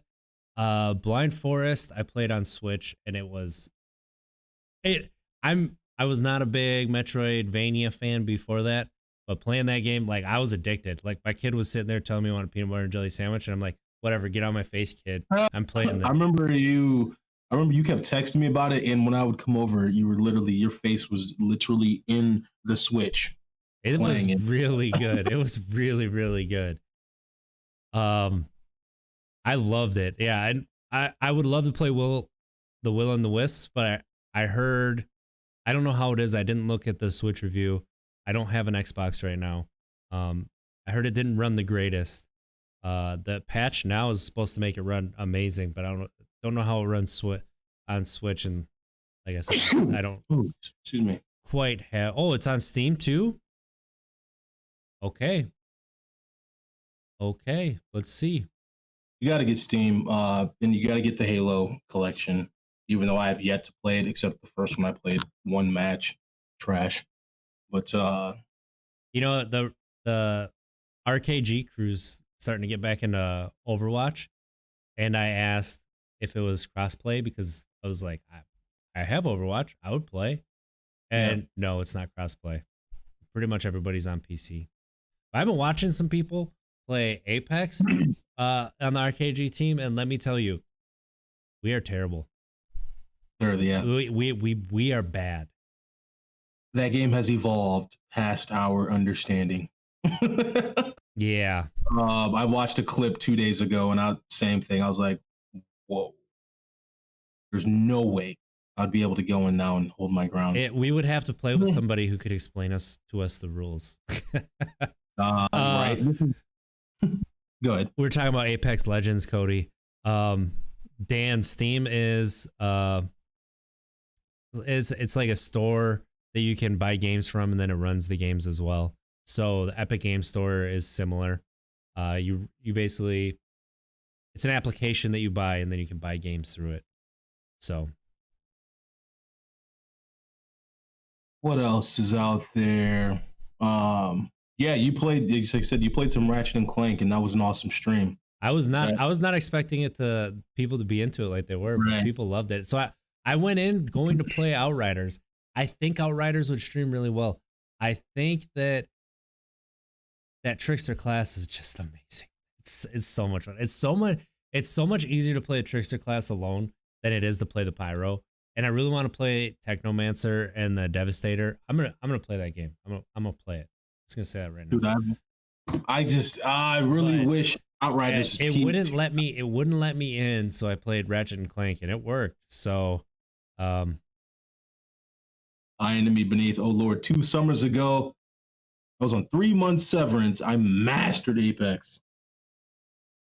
4 months. When's the last time that we've played it? It's been a year, maybe longer. Yeah, I didn't play last year. The last person who was added was Reaver. It was Reaver. So Reaper, right? No, Reaper I think is from Overwatch. I think it's Reaver. Oh, I got you. Cody, are you enjoying Outriders? That's crossplay. We could play together. I think I asked you to play before too, but my Trickster is not leveled up very high. My Pyro, I think, is 15 or 16, I think. So, what's Unreal Championship? Dan asked if we played Unreal Championship. It's like a free for all. I think they also had team based, but it was kind of like Quake. I played it with my little brother. We didn't play online. We just played against the bots. God, was that original Xbox we played that on? Maybe it was PS2. No, it's original Xbox. It was fun. Yeah, it's original Xbox. Yeah, it was. We had some fun thrashing some people. You know what we need a remake of? And nobody's going to know what this game is. Nobody's going to know what it is. Star Wars Battlefront, or which one was it on the Star Wars Jedi Power Battles? That's what needs a remake. Star Wars Jedi Power Battles. That was the most fun co-op. That was a fantastic story. It followed Phantom Menace. And it was so much fun. Like when we figured out that you're a Jedi and you didn't just have to use your lightsaber, you had Jedi powers, you had Force powers. We figured that out. Our minds blown. Ooh. If we played through that game, we probably beat it 50 times, I bet. That game was a lot of fun. So you see, I really want that too. You see I Enemy Beneath, Fusion Frenzy. And then JK. I agree with Dan the Man, though. Battlefront 2, if they could bring back that campaign, that would be awesome. But I think the multiplayer in the newest Battlefront, which is ironically also Battlefront 2, is just as good. Yeah, I played Fallen Order. That game was amazing. I loved every second of it. I had just beaten Bloodborne completely. So jumping into that game, obviously the Souls-like combat was just, it felt so perfect. Everything about that game I felt was great. There were obviously some bugs, kind of held it back a little bit. Loading, lots of loading. The map wasn't great. But yeah, that game was fantastic. No. Cody, have you played the newest God of War, 2018? Cody says he needs to play some Bloodborne and some Souls games. I really need to play Dark Souls. I have Demon Souls. I think I'm going to stream that. He said no. The newest God of War is my favorite game of all time. From the combat to the story to you don't have to touch any of the previous God of Wars. It's a soft reboot. Like, it matters a little bit, but you can never have touched a previous God of War game and love this game. It is, that story, it's good. It's good. I cried during it. Yeah. It's so good. It's so good. I'm going to start replaying it here shortly too. So I might stream that one as well. I don't think it's possible for a game to be at the level of The Last of Us and Last of Us 2. I don't think it's possible. Even though, yes, I'm only about 10 to 15% into God of War. And obviously it shattered records too, awards. I just don't. You haven't I don't even know. gotten to any good parts. So I don't even know. You're not even 15% in. Oh, you got to one good part that you thought was pretty cool, but yeah, even Lion, God of War is so good. Cody, you know Mass Effect Remaster. I'm all over. I'm all over that. They're changing the first Mass Effect around a lot, and that is honestly, I love the mechanics of the first Mass Effect the most because it's such an RPG, but I know a lot of people don't like that. Because a lot of people don't like RPGs like that. Like they like the more shooter mechanics from 2 and 3. So, but I'm totally, I agree. I think the original does hold up, but a lot of people say no, so they're changing it. But I'm very, very excited. I started playing Mass Effect Andromeda. I got so excited. Still haven't beaten it, but I will. I will. I Enemy Beneath. And Corey, if you're still present, you guys play Rocket League? Yeah, Cody. I know Cody does for sure. Does Cody play? Okay. I really like Rocket League. I think it's one of those change of pace games. Fantastic. Yeah, change of pace where if you just want quick action. Lion plays Rocket League. Oh baby. For me, it's FIFA, Rocket League.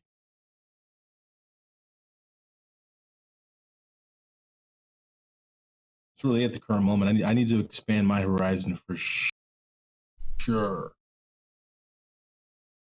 The Last of Us, you man, gotta just get has into some Dead by Daylight. There you go. RKG team is all on Dead by Daylight. They'll teach you how to play. You gotta go on the Discord. They have a separate channel just for Dead by Daylight talk. Nice. And they are all about Sherpaing people, teaching them how to play.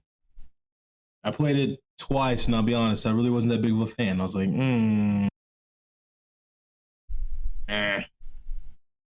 But I think you just got to play with the right people. It's kind of like Among Us. Lion would teach you too. Lion says he'd teach you. Cody wishes that. Wait, Cody, you're Diamond 2 in Rocket League. That's what you're saying? I just realized that's what that meant. Diamond 2. We're trash. We're trash. Well, he said yes. I'm trash. Yes, I am. I'm pretty good. I'm like a silver. I just blow people up. I get in the way.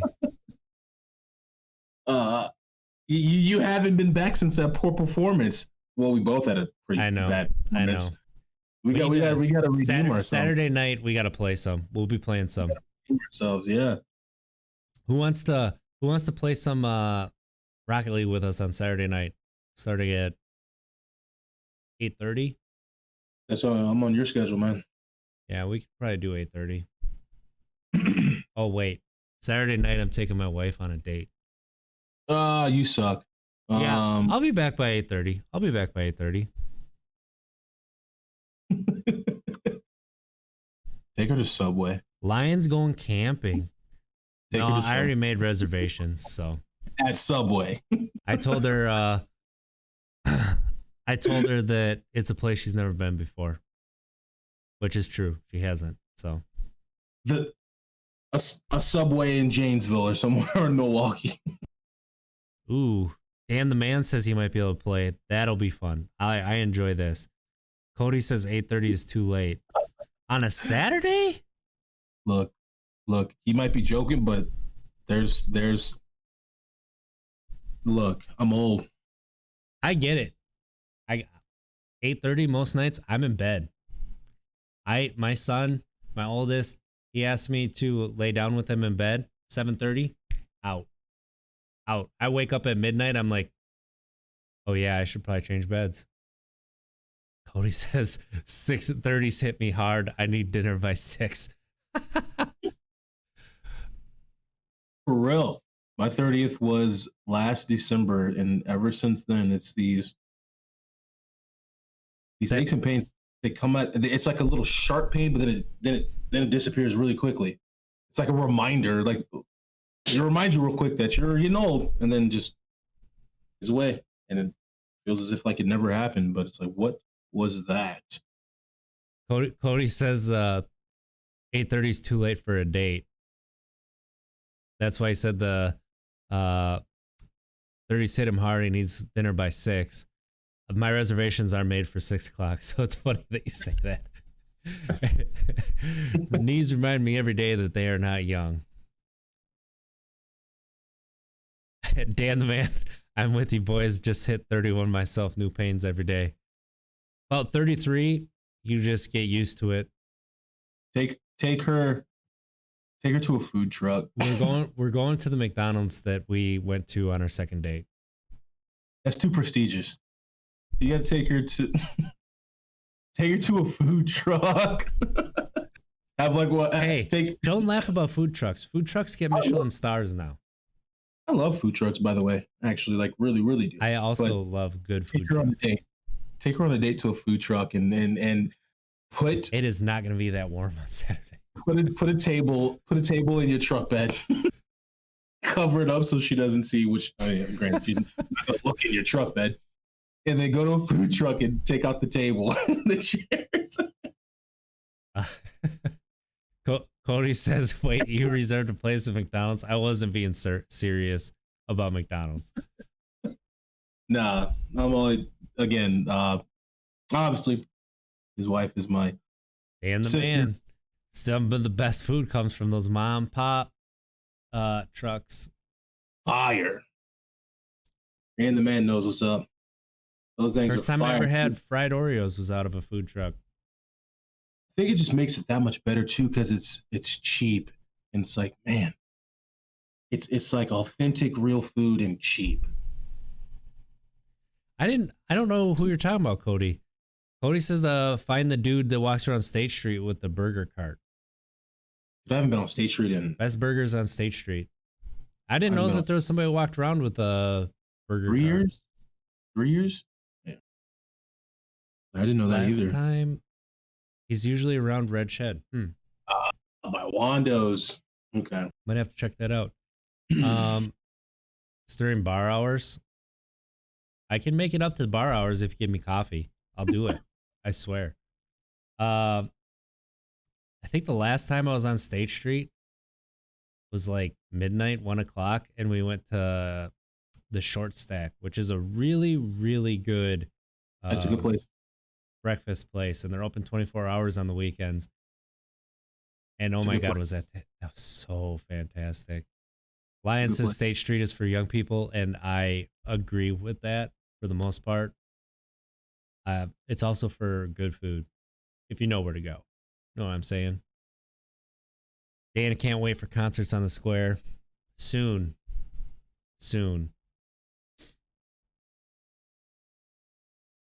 Oh my goodness. You haven't been there since AJ Bombers? Oh, AJ gosh. Bombers left like 5 years ago already. Wow. Remember when we used to go to Blue Velvet? Blue Velvet Lounge. The little hole in the wall. Yeah. Blue Velvet. Wow. You remember when that cowboy spot, which I think is gone now, Red Saloon, wherever the heck it was called. Red Rock? Red Rock used to be Logan's. Red Rock is gone? I think so. I think somebody told me that like last week. I don't know how the conversation came up too. I'm not sure. Yeah, I remember when it was Logan's though. Gosh. That was my spot back in. What was the place across the road? Is that like Shooters or something like that? Across from, well, on the other side. Like Kitty Corner. Chasers. Mm-hmm. That was my second favorite spot. I got kicked out of there once. For what? Share. I picked the guy up by his face and slammed him down. There you go.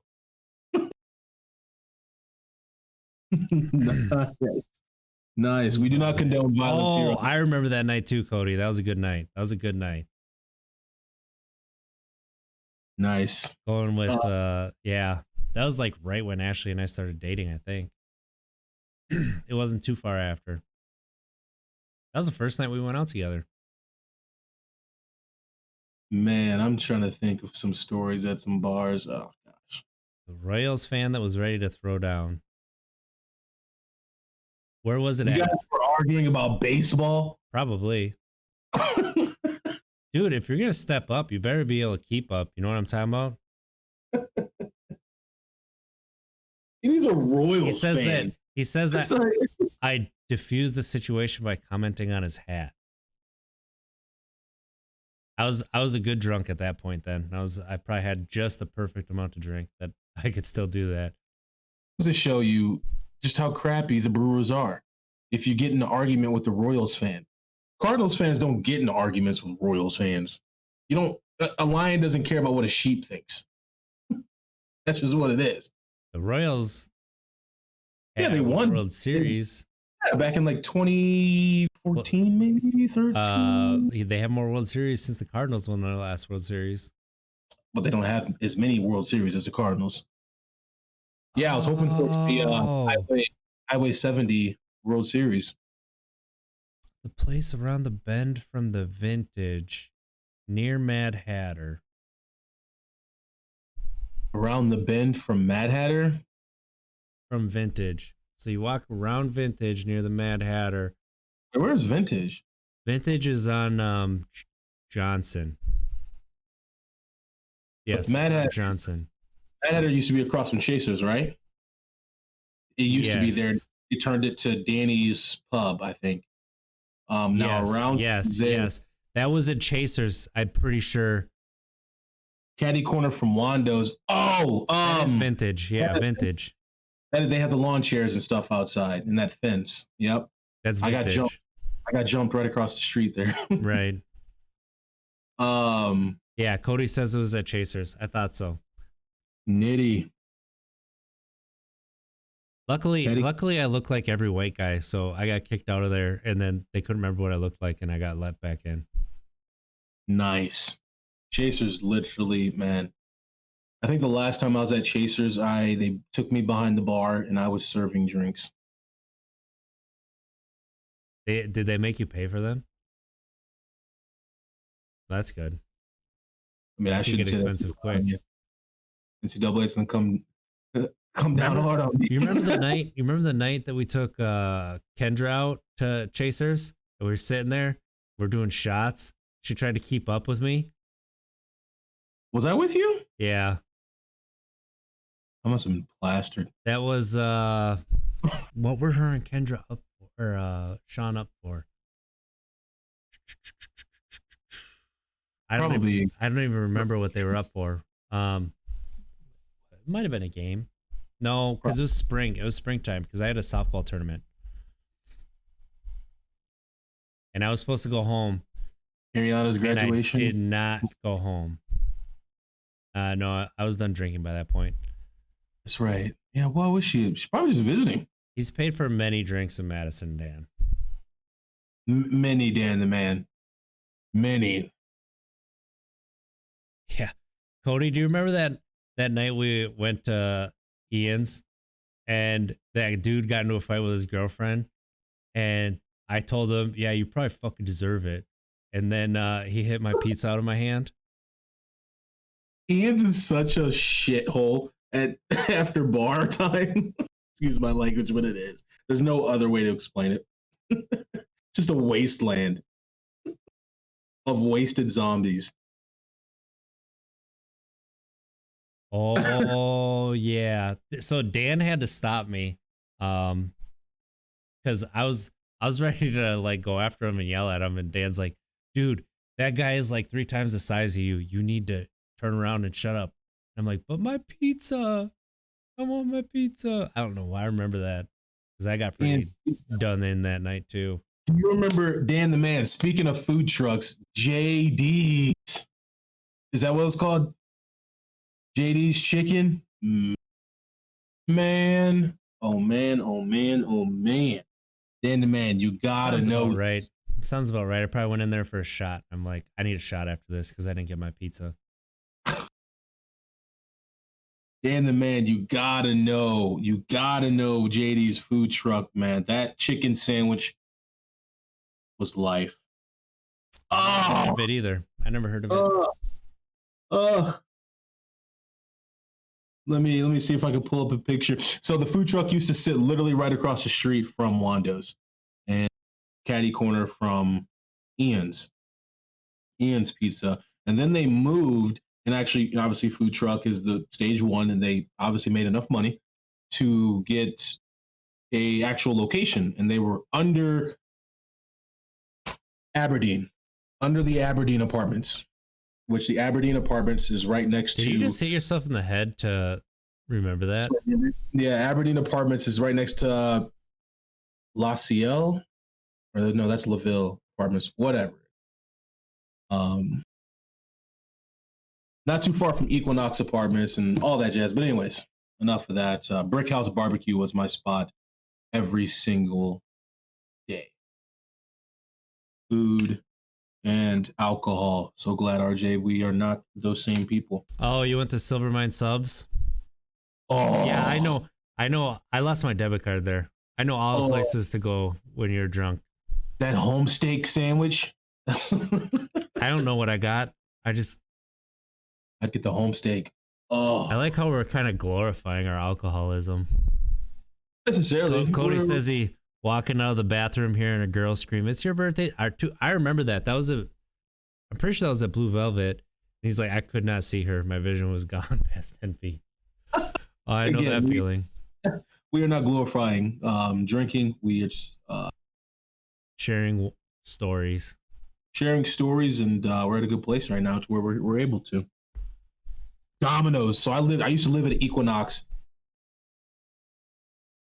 They easily took $2,500 from me in 1 year, maybe $3,000 in 1 year from me. That Domino's, right? Easily. That's probably only in 6 months. I remember when you lived there. Yeah, when they introduced that bread bowl. Oh yeah, I still order that. That's the only thing I order from there. Ooh. I used to order that with a 2-liter of Sprite and have them bring it to me. This was just 4 floors up. But enough of that. That was a good old stroll down that memory lane. Good, Cody. Good for you. That's awesome. You never reached that again, because that's the only place that I reached. Oh, not good. Not good.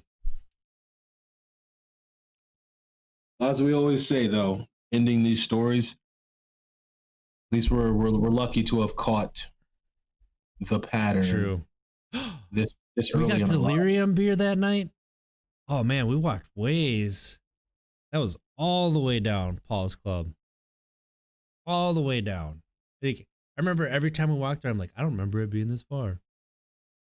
I wonder if Mondays is still where, I'm sure that's the place that everybody goes, and I'm sure it hasn't changed, but that's where you started every time. I'll meet you at Mondays. Man. Still spent $200 every night. How? They make the strongest drinks ever. Because you think that was enough for me? Like walking down to the next. I'm like, yo, can I get a whatever I would order? And I'm pretty sure they didn't put the chaser in there that I asked for. But that place is gross. Chasers? No. Gross. Dude, yeah, it's not great. You got to get there early enough, like right when it opens, because then you're not shoulder to shoulder. It was, yeah. City Bar downstairs, played a lot of bars. I went to City Bar one time. That place is sketchy. And actually, I've been there a couple times because after I stopped drinking, we went there for trivia nights. But when I was drinking, I went down there one time, and it was a great time. It was a good time. Really? Wow. I had to go to school the next day for line school. I almost didn't make it.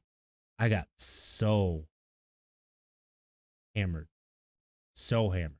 I can't even remember why. I was like with my friends, and we started at like Carbon 4 Brewery, and everybody's going to be good. And then I'm like, well, you guys want to go downtown? Because I had that taste in my mouth. And I'm like, you know what this means. I got to get blacked out. And so we ended up going down to the bars down there, and yeah, that was shut the bar down. Way too much to drink. It's history. Good old memories. Not necessarily good. Just being at a place now where we're able to stroll down memory lane and be able to come back. We're tethered, as I like to say now. We are tethered. We know how to get back. Good stuff. It's 11 o'clock. It is 11 o'clock and you're old. Wow. Your I'm back out. hurts. Cody, there are some nasty bars downtown. There's some nasty bars in every city. So true. In my hometown, there's a bar that rumor was he cleaned the lines out for beer twice a year. What? Once at 4th of July and once at Christmas. Yeah. That place, I am going to call the FDA on. Yeah, I definitely do not miss a hangover. So No. I do not miss that. it was great catching up with you again, Cody. Thanks for stopping in. Yeah, Rocket League Saturday. We'll shoot for 8:30. Dan the man, you gonna hop on too? There's nothing on my schedule actually. Oh, thanks for stopping in, Zane McBoss. We appreciate it. Saw us on RKG. Wanted to come by and say hi. Nice to meet you. Sweet. Really appreciate it, Zane McBoss. Thank you for swinging by. Oh, thank you for that. We appreciate it. Thanks. Thank you. Sunday mornings at 9 a.m. Central Time, we stream about our sobriety and our recoveries. So, we'll be talking again about. Thank you very much for the follow, Zane McBoss. So we talk about our lives and with our recovery and our sobrieties around it, because obviously everything that we do affects that somehow. So indeed, it's kind of we all about positivity and laughing about it. But Dan the man, you have a good night. It's great seeing you. Dan the man, take care, man. And then 8:30 Saturday night, we're gonna be playing some Rocket League. 8:30 Saturday night, Rocket League. Sunday morning, 9 a.m. Central. As RJ just stated, we will be chatting about our journeys. So let's see. We should do a raid. We're winding down right now, Zane McBoss, because we're old, and when you get old, 11 o'clock is a little late. So you start hitting the witching hour on that one. It's ooh. It's one of those, like, when I say witching hour, it's like you hit that 11 o'clock mark, it's okay, if I stay up for another hour, that means that I'm going to stay up till about 2 a.m. Right. But if I get away from my phone, get away from the monitor screen, the lights, I could probably be asleep by 11:45. Big decisions are made at this time. So we're going to go check out Alavas Gaming. Goodness, I need to look at how to say things. They're also a part of RKG. And Zane McBoss, we're very excited that you're going to catch some streams. So we'll look forward to seeing you again. Let's see here. Let's see what Carrie says. You're not old. You're just day walkers with kids and stuff. Day walkers. Solid point. So here we go. We're going to raid Alabas. Everybody say hi. Very nice person. I really enjoyed chatting with them a couple days ago. So, Night Lion, thank you for stopping in. We love you. You guys.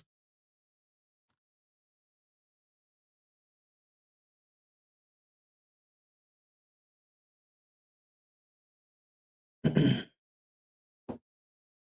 see here.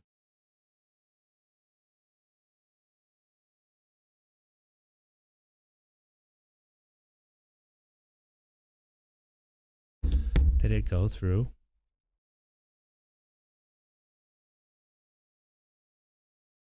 No, I think it. No, it didn't. Like, It said that froze. it's. Yeah, it says that it's. Something went wrong. Here, let me try this. Technology.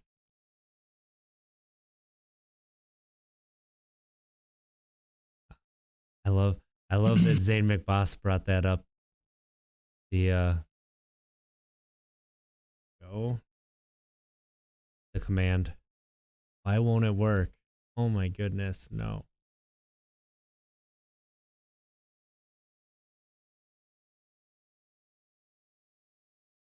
See if this works. If it won't, we'll try to. It's not working.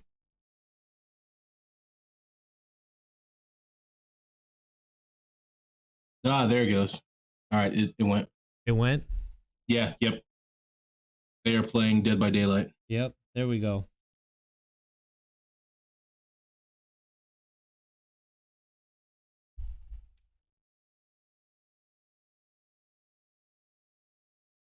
Thank you, Lion, for helping me out. So old. So old. I need to learn this. I need to like, is there like a Google class you can take where they teach you all this? Because Are we still live? No, now we're hosting Alavast Gaming. Nice. Good stuff.